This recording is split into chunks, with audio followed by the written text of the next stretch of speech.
हाय viewers, आपका फिर से स्वागत है। मैं केवीएस अरोड़ा फिर से लेके आया हूँ एक अनदर गेस्ट के साथ किसी एक ऐसे करियर अपॉर्चुनिटी के बारे में बात करने जो कि हो सकती है आपके लिए कुछ खास हो सकता है। You can find your journey into this one.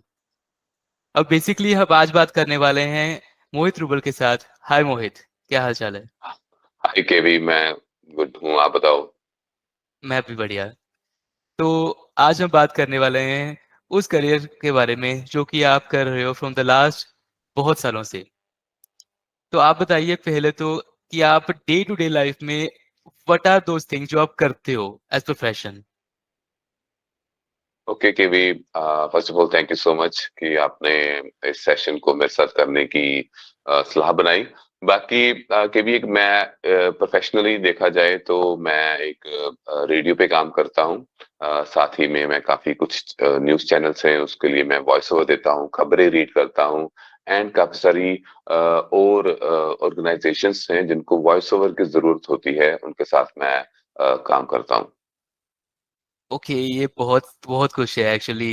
Radio, voice over, news artist, hmm. ये बहुत कुछ है। तो how do you manage right. Things out? I want to know, but before that one thing you told us that voice over. So hmm. मैंने सुना है कि voice artist एक बहुत ही यूनिक फील्ड ऑफ करियर है। And hmm. जितना मुझे पता चला है कि आप एक वॉइस आर्टिस्ट के जैसे काम कर रहे हो फ्रॉम द लास्ट कुछ सालों से। तो hmm. Our viewers you want to can know. Say you can say कुछ सालों से, लाइक फ्रॉम 6-7 years। ओके, कुछ सालों से 6-7 years डेफिनेटली। या फिर भी it's a long time definitely. तो आप डेफिनेटली। मुझे बता सकते हो कि वॉइस आर्टिस्ट होते क्या हैं, क्योंकि व्यूअर्स को पता भी नहीं हो सकता है पता ना हो कि वॉइस आर्टिस्ट एक करियर भी हो सकती है। तो आप मुझे बताइए प्लीज, वॉइस आर्टिस्ट होते क्या हैं? के भी के भी मुझे लगता है कि सभी लोगों को ना पता है कि ये चीज ऐसे है, बट उन्होंने कभी जानने की कोशिश नहीं करी कि कैसे है। फर्स्ट ऑफ ऑल, हमें बोलने के पैसे मिलते हैं अलग अलग तरीके से, अलग अलग टाइम पे। काफी सारे लोगों ने सुनी होगी चीजें, जैसे कि हम छोटे जब थे तो डिस्कवरी चैनल जब लगाते थे तो पीछे से आवाज आती थी कि अब जो मादा है वो ऐसे चल रही है, हाथी जो है ऐसे चल रहा है, जंगलों में अपने खाने की तरफ बढ़ रहा है। सो जो आवाज होती है वो बेसिकली एक वॉइस ओवर आर्टिस्ट की होती है। और बिग बॉस काफी लोग सुनते हैं, और बिग बॉस में जब भी कोई नया टास्क दिया जाता है तो पीछे से आवाज आती है, बिग बॉस चाहते हैं कि आज का खाना सिर्फ मर्द बनाएंगे।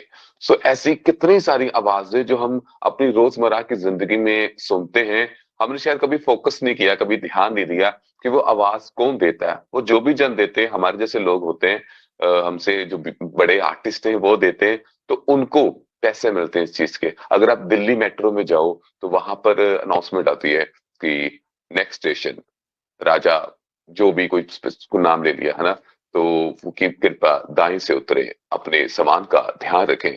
तो वो जितनी भी आवाजें हैं इस इंडस्ट्री में कह लो, या वैसे भी कहीं पर भी अगर आपको, चाहे इवन ऑटो रिक्शा पर भी अगर कोई अनाउंसमेंट चल रही हो कि हाँ भी free free free medical camp free, so वो सारी जो आवाजें वो एक वॉइस ओवर आर्टिस्ट ही निकालता है।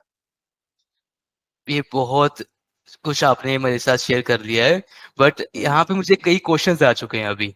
अब पहला तो मुझे क्वेश्चन ये है कि जब आपने बोला कि वॉइस ओवर आर्टिस्ट इन सब के साथ काम कर रहा है, beat in the government pattern, beat या वो एक प्राइवेट ऑर्गेनाइजेशन के साथ काम कर रहा है, या कमर्शियल। हम्म। कमर्शियल्स कर रहा है, या फ्रीलांसिंग कर रहा है, तो हम्म। बेसिकली इसमें बहुत सारे अपॉर्चुनिटीज हैं। आप मुझे बता सकते हो कि आपने कैसे शुरू करा था? How did your journey started? आपकी जर्नी कैसे कैसे शुरू हुई थी?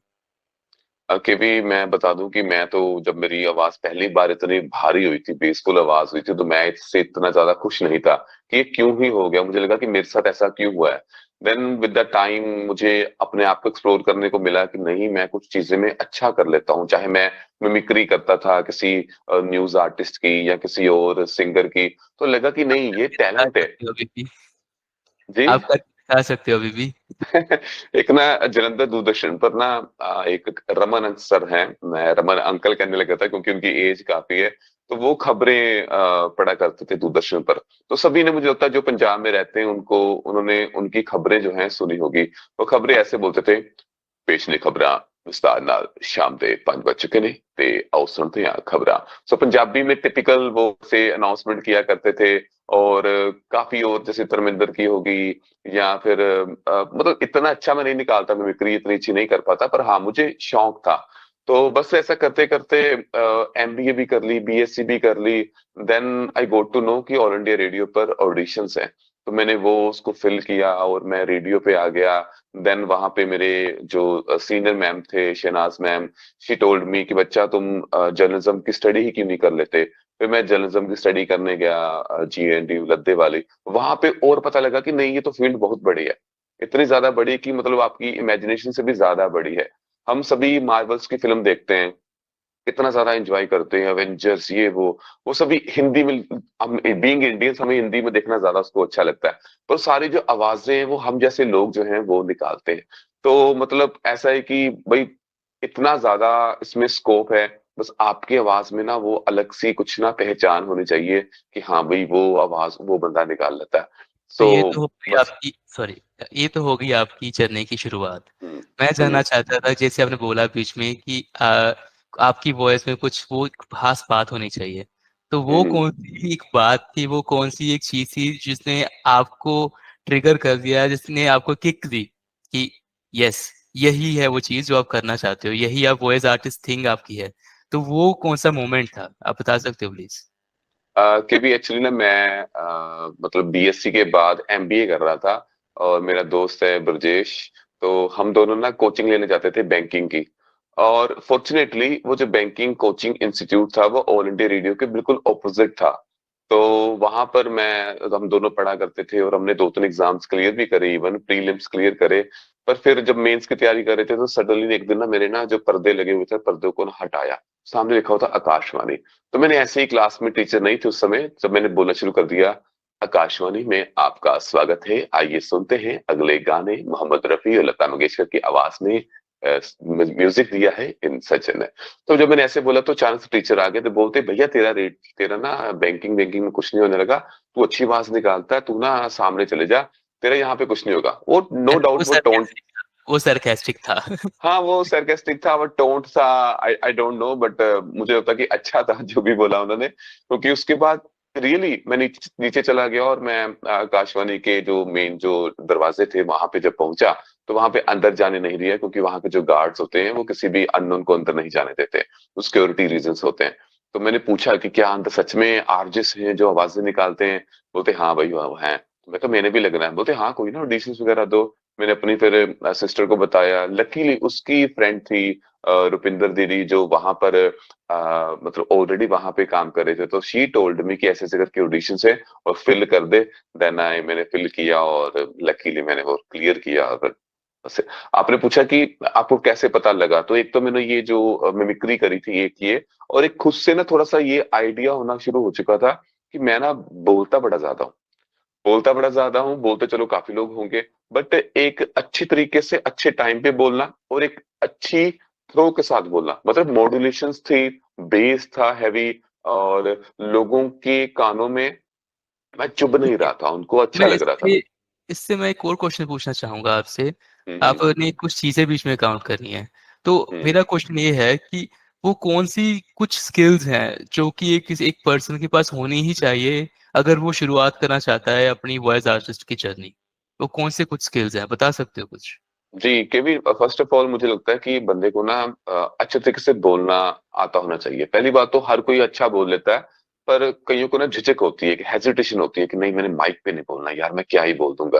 वो जो फोबिया होता है माइक का, वो निकाल कर बोले। सेकंडली उसके पास जो वोकेबलरी है ना वो अच्छी होनी चाहिए, उसके पास अलग अलग वर्ड्स होने चाहिए, अलग अलग सिचुएशंस के ऊपर। तो वो होनी चाहिए। और थर्ड मुझे लगता है कि उसकी आवाज जो है ना वो थोड़ी सूथिंग सी होनी चाहिए, मतलब उसकी आवाज अगर कोई लोग सुने तो ये ना बोले कि यार ये क्या ही बोल रहा है, इसकी आवाज ना फटी है, या इसकी ना जो थ्रो है वो कम है, वो ज्यादा है। क्योंकि according to time, according to person, हमें अपनी आवाज की जो पिच है वो ऊपर नीचे करते रहना चाहिए। अगर हम अपने यंग बडी से बात करें तो हम थोड़ा सा लाउड बोल सकते हैं, और भाई क्या हाल है, अगर हम थोड़े से सीनियर मतलब जो हमारे एल्डर लोग हैं उनसे बात कर रहे हैं तो हम थोड़ा धैर्य से बात करते हैं, बड़े प्यार से बात करते हैं कि जी बाबूजी खाना ले आए। सो वो जो एटिकेट्स हैं, एटिकेट्स में मतलब एटिकेट्स अलग आ गए, बट वो जो वेरिएशन है आपकी वॉइस में वो होने चाहिए। आपकी जो प्रोनाउंसिएशन है वो बिल्कुल क्लैरिटी के साथ होनी चाहिए।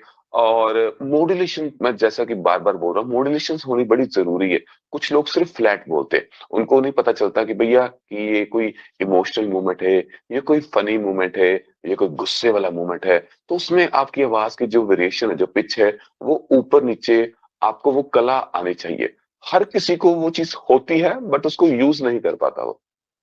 तो इस बात पे आपने जो बोला वेरिएशन, मॉड्यूलेशन, प्रोनाउंसिएशन, वोकैब्युलरी। अब प्रोनाउंसिएशन, वोकैब्युलरी तो हम बेसिक स्टडीज के साथ सीख लेते हैं मोस्टली। तो इसके बाद जो टेक्निकलिटीज होती हैं, इसके लिए कौन सी वो एकेडमिक स्टडीज है जिसको हम फॉलो कर जिसको कोई फॉलो कर सकता है? जैसे अगर आपको टेक्निकल में जाना है तो you go for BTech, if you want to, अगर आपको जाना है साइंस में तो हम बीएससी में जाते हैं। इसके लिए कोई पर्टिकुलर स्टडीज है जो कि अगर आज कोई शुरू करना चाहे टीनेजर, उसको अगर ग्रेजुएशन करनी है तो वो बीए, बीएससी, बीटेक की जगह अगर वही कर ले तो फायदा होगा, एंड वो कौन सी डिग्री होगी, आप बता सकते हो? डेफिनेटली केवी आजकल तो मतलब मैं कह दूं कि काफी सारे लोग जो मीडिया में हैं वो बिना पढ़े मतलब काम कर रहे हैं। नो डाउट उनके पास स्किल्स है, उनके पास आवाज है, या कुछ अलग से स्पार्क था उनका जिन्होंने मतलब उस फील्ड में ऑप्ट कर लिया। बट कुछ लोग जो मतलब अर्ली एज में जिनको पता चल जाता है कि भैया कि हाँ they can do well in this field, तो वो स्टडी के जरिए अगर आए तो उनको एथिक्स भी आ जाते हैं, क्योंकि एथिक्स की बड़ी ज्यादा जरूरत है मीडिया में। सो अगर आपने प्लस टू करी हुई है तो आप प्लस टू के बाद जो अपनी बैचलर एजुकेशन है वो आप बीजेएमसी में कर सकते हैं, bachelor of journalism and mass communication. इसके अलावा अगर आप आपके घर वाले इसके लिए नहीं मान रहे और आप ऑलरेडी किसी और स्टडी में बीएससी, जैसे आपने बोला कि साइंस में पढ़ रहे हैं, बीएससी कंप्यूटर साइंस कर रहे हैं, नॉन मेट कर रहे हैं, या कुछ भी और मुश्किल वाली जो पढ़ाई है वो कर रहे हैं, तो उसके साथ में एड ऑन कोर्सेज काफी सारे कॉलेजेस में अवेलेबल हैं, वो आप एड ऑन कोर्सेज के साथ भी कर सकते हैं। तो अगर आपने फुल टाइम इसको अपना प्रोफेशन बनाना है तो फुल टाइम स्टडी करना would be better rather than this add on courses. इसके अलावा अगर आपने ऑलरेडी बैचलर कर ली है और आप सोच रहे हैं कि अब आपको लग रहा है कि भाई मैंने मास्टर्स मैं शायद कर सकता हूँ कि नहीं कर सकता, क्योंकि बैचलर जरूरी तो नहीं है, बट हाँ अगर आप बीएससी या बीकॉम या कुछ भी किया हो, आप स्टिल जो एमए जो जर्नलिज्म है जिसको बोलते हैं MGMC, masters of journalism and mass communication, वो आप कर सकते हैं। पंजाब की अगर बात करो तो पंजाब के काफी सारे कॉलेजेस में है, और पंजाब के बाहर तो बहुत ज्यादा ऑप्शन है, बहुत सारे लोग जो हैं अलग अलग यूनिवर्सिटीज में, अलग अलग कॉलेजेस में ये कोर्सेज अवेलेबल हैं, और आप इसको बड़े अच्छे तरीके से कर सकते हैं। और जो नई चीजें अपने आप की जो एक्सप्लोर करनी चाहिए हर एक इंसान को, वो आप कर सकते हैं। ओके, ये बहुत आपने इम्पोर्टेंट बात बताई है यहाँ पे। इस पे मुझे एक और क्वेश्चन आ गया है, एक्चुअली वो मेरा क्वेश्चन नहीं है, मुझसे किसी ने पूछा था। हम्म। क्वेश्चन ये है कि RJs, video art, this voice artist, and जो हम्म। भी इस फील्ड में काम करते हैं, उनको हम ट्रेंड आर्टिस्ट बोले या या बर्थ आर्टिस्ट, वो कौन सी कैटेगरी, वो कौन है बेसिकली? दोनों। मैं जानना चाहता हूँ कि बीइंग अ वॉइस आर्टिस्ट और आरजे, और इस फील्ड में जहाँ पे आप अपनी वॉइस, अपनी आवाज से अपनी कला दिखा रहे हो, तो वो कला है या वो टेक्निकली एक स्किल है जो आप अर्न कर सकते हो? ये भी आजकल ना दोनों चीजें हैं, क्योंकि अगर मैं अपने खुद की बात करूं तो मैं एमबीए कर रहा था तब मुझे अपने आप का पता चल गया कि शायद मेरी आवाज में या मेरे जो तरीके हैं लोगों को एंटरटेन करने की, क्योंकि मैं अकेला वॉइस ओवर आर्टिस्ट नहीं हूँ, मैं एंकरिंग भी करता हूँ, मैं लोगों को हंसाता भी हूँ, लोगों को बेसिकली वो सारा कुछ कैसे करता हूँ अपनी आवाज की दम पे। तो मुझे बाद में पता चला कि इसकी एक स्टडी भी है, और मैं ऑलरेडी एक मास्टर्स कर रहा था, देन मैंने उसकी सेकंड मास्टर्स करी। नो डाउट वहां से मैंने और टेक्निकलिटी सीखी, कैसे आवाज को और अच्छे से मॉड्यूलेट कैसे कर सकते हैं, कैसे एक जैसे मैंने पहले बताया कि कौन से एज ग्रुप को आप टारगेट कर रहे हैं, वहां पे आप काफी कुछ सीख सकते हैं। तो वो चीजें पता चली। पर मैं तो यही बोलूंगा कि मैं भाई बाय बर्थ ही थोड़ा सा ये था अपने आप में। पर काफी सारे लोग हैं जो जिनका कह लो कि बाय बर्थ या उनके सराउंडिंग्स में ऐसा कुछ भी नहीं था, बट लेटर ऑन जब उनका अलग से अचानक से इंटरेस्ट पैदा हुआ, देन उन्होंने और एक्सप्लोर किया और स्टडी के बाद एक ट्रेन्ड आर्टिस्ट जो हैं वो बन गए। मुझे लगता है कि ट्रेनिंग की, चाहे आप क्रिकेट की बात कर लें, चाहे आप म्यूजिक की बात कर लें, जब आपको ट्रेनिंग स्पेशली मिल जाती है तो आप थोड़े और शार्प हो जाते हैं और आपको ना कुछ चीजें और जो सीख के आती हैं वो ज्यादा बेटर आ जाती हैं। ठीक है, मैं पिछले 6-7 सालों से रेडियो पे काम कर रहा हूँ या वॉइस ओवर आर्टिस्ट के तौर पे काम कर रहा हूँ, पर अभी भी रोज़ाना कुछ नया सीखने को मिलता है। हमारे जो मेंटोर्स हैं, हमारे जो सीनियर्स हैं, वो हमें और बताते हैं कि नहीं, आप यहाँ पर ये और अच्छे से कर सकते थे। सो लकीली मेरे काफ़ी सारे ऐसे सीनियर्स हैं जो मुझे टाइम टू टाइम बताते रहते हैं और मतलब मुझे कह लो कि एनहांस करते रहते हैं। सो या ट्रेन मतलब क्या, जैसे आपका सवाल था कि बाय बर्थ और मतलब ट्रेन्ड, तो दोनों चीजें हैं तो अच्छा है। तो मोहित, अगला जो क्वेश्चन है वो क्वेश्चन है, हो सकता है हर व्यूअर्स को जानने की इच्छा हो। हम्म। क्योंकि जब भी हम कोई स्किल, कोई भी हुनर के बारे में बात करते हैं, कोई करियर अपॉर्चुनिटी के बारे में बात करते हैं, तो हम जानना चाहते हैं कि उसमें हमारा फायदा क्या होगा, हमें कितनी अर्निंग होगी। क्योंकि आजकल चीजें अभी समय ही ऐसा है कि हम चीजों को नंबर से डिवाइड कर, नंबर से इसके साथ देखते हैं कि हमारा जी जी। पैकेज कितना है, हम अर्निंग कितनी कर रहे हैं। तो आप हम मुझे बताइए और व्यूअर्स को बताइए, पहला तो इसमें क्या क्या अलग अलग वेज हैं जब जहाँ पे अर्निंग होती है। इसमें पे पर हम्म। मिनट है, आर्ली चार्ज है, या फिर कॉन्ट्रैक्ट मिलता है महीनों का, या फिर जॉब ही होती है? केवी इसमें सब कुछ होता है। इसमें आपको पर सेकंड से लेकर पूरा एज प्रोजेक्ट भी पैसे मिलते हैं। लाइक अगर आपने जस्ट कुछ वॉइस ओवर करने हैं पर मिनट के हिसाब से, तो आपको वहां पे 30 सेकंड 40 सेकंड, आपको 200 से लेकर आपको 5000 तक जो अमाउंट है वो मिल सकती है। इसके अलावा अगर प्रोजेक्ट की बात करो, जैसे कि रिसेंटली मुझे एक छोटा सा प्रोजेक्ट मिला था जो कि काफी बड़ा था, पर था छोटे टाइम के लिए। चंडीगढ़ में था और वहां पे एक डॉक्यूमेंट्री बन रही थी गुरु नानक देव जी के ऊपर। तो वहां पर वो पूरा जो मेरा पार्ट था वो पंजाबी में बोलना था, और मेरे साथ वाले आर्टिस्ट इंग्लिश में बोल रहे थे और साथ में हिंदी में बोल रहे थे। तो तीनों लैंग्वेजेस को, तीनों को अच्छे अच्छे जो अमाउंट है वो दिया गया। तो वो 6-6 8-8 घंटों में वो पूरा प्रोजेक्ट जो है वो कंप्लीट हो गया। उसकी अच्छी अमाउंट जो है सभी को मिली। वहां पे रहना सहना, जो अलग से पर्क्स थे वो हमें एड ऑन मिले। इसके अलावा काफी सारे और कंपनीज हैं जो पूरा पूरा प्रोजेक्ट दे देती हैं और मंथली उनका चलता है। सो फ्रीलांस में आप काफी कुछ पैरेलली कर रहे होते हो।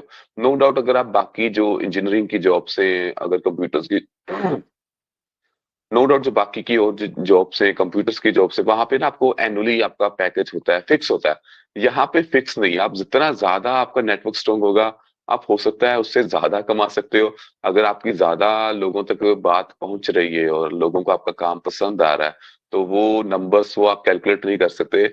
आपको बस इतना मालूम है कि आपके पास टाइम होना चाहिए और सही से अच्छे से इक्विपमेंट्स होने चाहिए, और आप डेफिनेटली जितना चाहो उतना अर्न कर सकते हो। तो इसमें जैसे आपने बोला कॉन्ट्रैक्ट, जॉब, बहुत कुछ ऑप्शंस हैं। तो इसमें सिक्योरिटी क्या है, इसमें कुछ रिस्क इन्वॉल्व हैं, क्योंकि हर इंडस्ट्री का अलग डेफिनेटली। अलग होते हैं ना। डेफिनेटली जी। के भी इसमें भी थोड़े से रिस्क इन्वॉल्व रहते हैं कि काम कर लिया और उनको पसंद नहीं आया तो क्या वो पूरी पेमेंट करेंगे, नहीं करेंगे, या आपको दोबारा पेमेंट करेंगे भी कि नहीं करेंगे। क्योंकि मोस्ट ऑफ द टाइम हमें जो काम मिलते हैं वो जस्ट एक व्हाट्सएप या किसी और सोशल मीडिया के ऑडियो जो कॉल सिस्टम होता है वहां पर आ जाता है कि भाई फलां फलां से हमें पता चला है कि आप ये करते हो, तो क्या ये आप करके भेज दोगे। तो वहां पे हम थोड़ा सा टेक्ट यूज कर लेते हैं। हम पूरा काम करके नहीं भेजते, हम आधा रिकॉर्ड करके आधा बीच में कुछ वैसा लगा देते हैं। कह लो कि टैग लाइन लगा लो या कुछ भी और बीच में ऐड कर देते हैं कि उनको आवाज सुने। अगर पसंद आई है तो हम पूरी जो अच्छी सी पूरी फुल फ्लैश जो ऑडियो है वो बाद में भेजते हैं, सो दैट हमारी जो पेमेंट है वो ना ऐसे हमारी मर जाए। बट हाँ, काफी सारे केसेस ऐसे होते हैं, पर वहां पे दिल छोटा करने की बात नहीं होती, क्योंकि आपको मालूम है कि आपने काम अच्छे से करा है और वो जस्ट थोड़ी देर का वो समय था। हाँ, जैसे कि आपने बोला कि भी कि हर एक इंडस्ट्री में, हर एक फील्ड में ऐसा कुछ होता है, पर मैं बोलूंगा कि out of 100% it just all about 10%, और बाकी 90% तो आपका पॉजिटिव ही चल रहा है। तो आपको वहां पे नेगेटिव नहीं होना चाहिए। तो इसके बारे में मोहित, मैं अपने व्यूअर्स को बताना चाहूँगा कि मेरे पास कुछ ऐसे रेफरेंस हैं जहाँ से, क्योंकि मैं जितना मैंने अभी समझा है, इस फील्ड में मेंटोर की बहुत इम्पोर्टेंस है। अगर हुँ, अगर मेंटर को आपको राह दिखाने वाला है, तो आप एक अच्छे वॉइस आर्टिस्ट, आरजे, एंकर ये सब बन सकते हैं। तो इसके रिगार्डिंग मेरे पास कुछ रेफरेंस हैं, वो मैं अपने यूआरएल लिंक में डाल दूँगा ताकि व्यूअर्स को वो मिल पाएँ।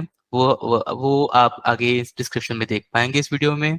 उसके हुँ, अलावा अभी मुझे लग रहा है कि आपको और भी बहुत सारे काम है, आपके बहुत सारे प्रोजेक्ट जी, पेंडिंग रहते हैं हमेशा से। हुँ, first of all thank you, आपने टाइम दिया। बट एक क्वेश्चन और है जो आप बता सकते हो। वो क्वेश्चन नहीं है एक्चुअली, मैं चाहता हूँ कि अगर कोई एडवाइस है आप दे सको हमारे जो यंगस्टर्स और even any person from any as, अगर आप किसी हुँ, को हुँ, एडवाइस देना चाहो कि अगर वो चाहते हैं वॉइस आर्टिस्ट बनना या वो बन चुके हैं, उसको आगे एनहांस करना चाहते हैं, आगे बढ़ाना चाहते हैं, तो आप क्या एडवाइस हुँ। देना चाहोगे? क्या सलाह होगी आपकी?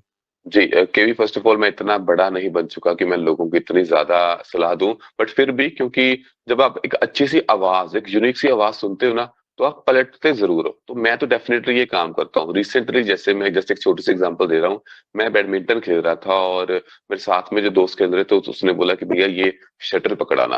तो उनका जो जो लहज़ा था, जो आवाज़ थी, वो काफ़ी भारी थी और काफ़ी स्मूथ सी कानों को बड़ी अच्छी लगी।